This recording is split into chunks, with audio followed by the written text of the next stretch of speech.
Welcome to another deep dive.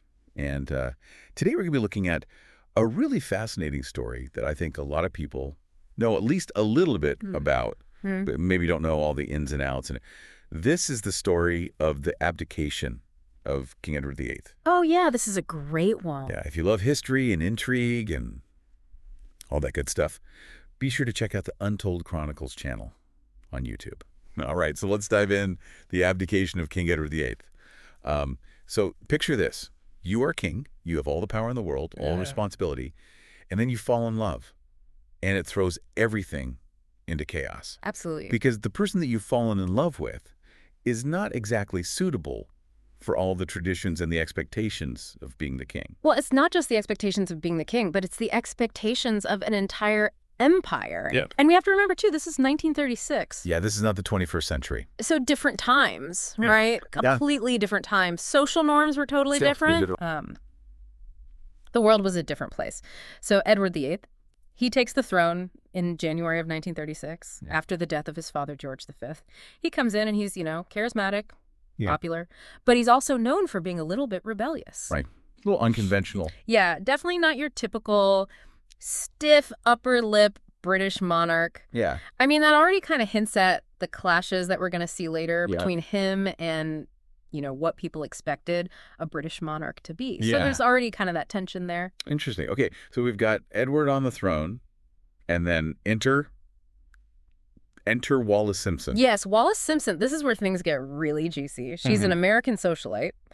She's divorced not once, but twice. Oh, wow. And she's still married to Ernest Simpson when she meets Edward. Okay, so this is already like scandal times 1,000. Oh, yeah. You can imagine, right? Like, divorce itself was scandalous in the 1930s, let alone. Especially for somebody who's so closely associated with the king. And then you add in the fact that she's American.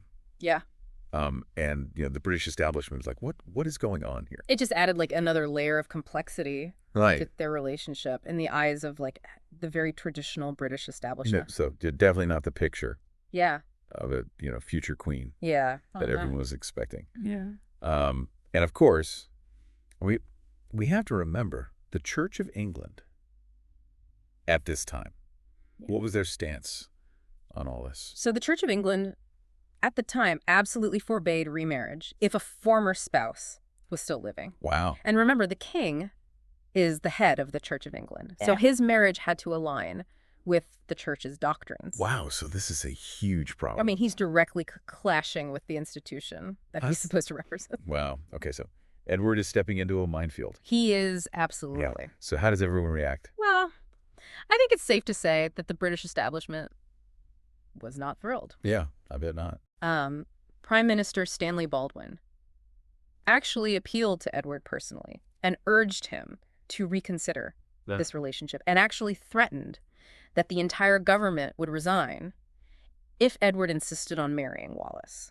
Wow. So we're talking about like a full-blown constitutional crisis. Yeah, it's not just a little, tiff. This is a huge political earthquake. Yeah. Okay, so the British establishment's not happy. Did other world leaders weigh in on this? Oh, yeah. It wasn't just a British issue. The entire British Empire was kind of watching this unfold. Leaders from Canada, Australia, South Africa, they all voiced their concerns because they saw it as a threat to the stability of the monarchy. And the monarchy was really seen as the symbolic glue that was holding the British Empire together. Wow, so poor Edward's in a really tough spot here. He is. He's got love on one hand and duty and responsibility on the other. What does he do? We're going to have to wait and see. Until next time. All right, well, be sure to tune in for part 2 of this deep dive to see how this all plays out. We'll see what happens. All right, see you next time. Well, last time we left off with Edward, kind of stuck between this rock and a hard place. Yeah, he had to choose between his love for Wallis Simpson and his duty to the crown. Yeah. And the entire world's kind of waiting to see what he's going to do. Yeah, and I think, as you can imagine, it really put him under immense pressure. Imagine that, being in that position, having to choose between, the woman you love and the responsibility of an entire empire. It's just mind-boggling. So what did he choose?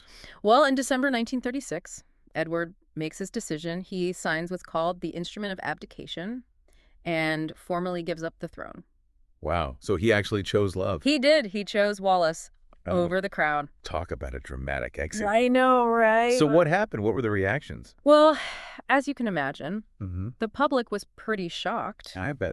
Some people understood his decision. They even sympathized with him. You know, they said he's just a man in love. He wants to be with the woman he loves. Right. But other people felt betrayed. They felt like he had let them down, that he had put his own personal happiness above his duty to the country. Wow. So very mixed bag of reactions. Absolutely, yeah. It's very divisive. But no matter what people thought about it, everyone recognized that this was a huge event. It was a turning point in British history. I mean, it had never happened before. A king had never just abdicated. Wow. Yeah, you're right. This was Yeah. completely unprecedented. And it really set a precedent for the future of the monarchy. Okay, so what happens next? Right. With Edward out of the picture, his brother Albert takes on the role of king. He becomes King George VI. That's right. And he faces a whole new set of challenges. Yeah. I mean, not only does he have to step into this role unexpectedly, but he's also leading Britain into World War II. So quite a lot. On his plate. I mean, talk about pressure. Yeah. You know, stepping into that position, not only becoming king, Mm-hmm. but also facing a world war. Yeah. It's interesting because George VI was quite different from his brother. Well, he was known to be more shy and reserved. He wasn't really a natural public speaker. But despite that, he really rose to the occasion. He became a symbol of strength and resilience for the British people during those really difficult war years. Wow. So in a way, Edward's abdication kind of paved the way for his brother's unexpected heroism. Yeah, it's an interesting twist, isn't it? Yeah, and it's also kind of crazy to think about how this whole thing might have shaped Queen Elizabeth II's reign. Well, that's right. Because she would have witnessed all of this firsthand as a young girl, you know, watching her father step into this role and then lead the country through war. So it's like this abdication crisis indirectly shaped the reign of one of the longest serving monarchs in British history. Yeah, it's amazing how these historical events are all connected. You know, one thing leads to another, and it all kind of unfolds in this really complex way. Yeah, and it also kind of solidified this idea that the monarch has to put duty above personal desires. You know, they have to be a symbol of stability. Yeah. Especially during times of uncertainty, which makes sense because all of this is happening during the 1930s, which was a really tumultuous period globally. Yeah, the world was in a state of upheaval. You know, you had the Great Depression, you had the rise of fascism in Europe. People were looking for stability, they were looking for leadership. And so in that context, Edward's actions could be seen as really jeopardizing that stability, you know, at a time when people really needed it. And I imagine Wallis became kind of a scapegoat. Oh, yeah. She was often portrayed as this villain, you know, this scheming social climber who had seduced the king and almost brought down the monarchy. It's easy to kind of point the finger and blame in these situations. Actually, when emotions are running so high. But do you think that's really a fair assessment of Wallis? I mean, it's really hard to say. On one hand, she was a modern woman challenging these very rigid traditions of the British monarchy. And on the other hand, she did play a role in this whole crisis, even if it wasn't intentional. So it's kind of like the Shakespearean tragedy. It is, a little bit. You've got love, duty, ambition, betrayal, all mixed together. Yeah. And it all plays out on this world stage. Yeah. With huge consequences. So what happens to Edward and Wallis after all this? Oh, they do get married in June of 1937. Okay. But their life is largely in exile. Oh, wow. So kind of cut off from the royal family. They travel around, they live in Europe, they spend some time in the United States, but they're never really accepted back into the world. So they got love, but at the cost of everything else. Yeah, it makes you wonder if Edward ever had any regrets about his decision. It's impossible to know for sure, but I think it's safe to say that their lives were forever changed by the abdication. Yeah, and then on top of all that, there was this whole controversy surrounding their connection to Nazi Germany, which added another layer of complexity to their story. Their meeting with Hitler in 1937 really caused a scandal, raised a lot of questions about Edward's political leanings and whether he was sympathetic to the Nazi cause. Well, so, even though they stepped away from the spotlight, history kind of had a way of catching up.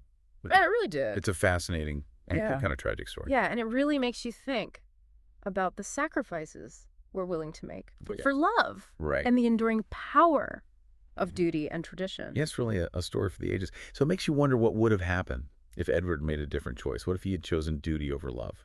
It's the big question, isn't it? Historians still debate it. Would Edward, with his more modern views, have been able to guide Britain through those turbulent years leading up to World War II? Yeah, and what about his potential sympathies towards Nazi Germany? Would that have influenced British foreign policy? It's really hard to say, but it's fascinating to think about. Yeah, it really shows how one person's choice can have such huge repercussions. Absolutely. It's a ripple effect that can change the course of history. So Edward's choice to follow his heart had all these unintended consequences. Both good and bad. What's the main thing you want people to remember about this whole story? Well, I think the biggest takeaway is that history is made up of these individual choices, each one with its own set of consequences. And the abdication crisis really highlights that even the most powerful people in the world are still human. They're subject to the same desires, dilemmas, and heartbreaks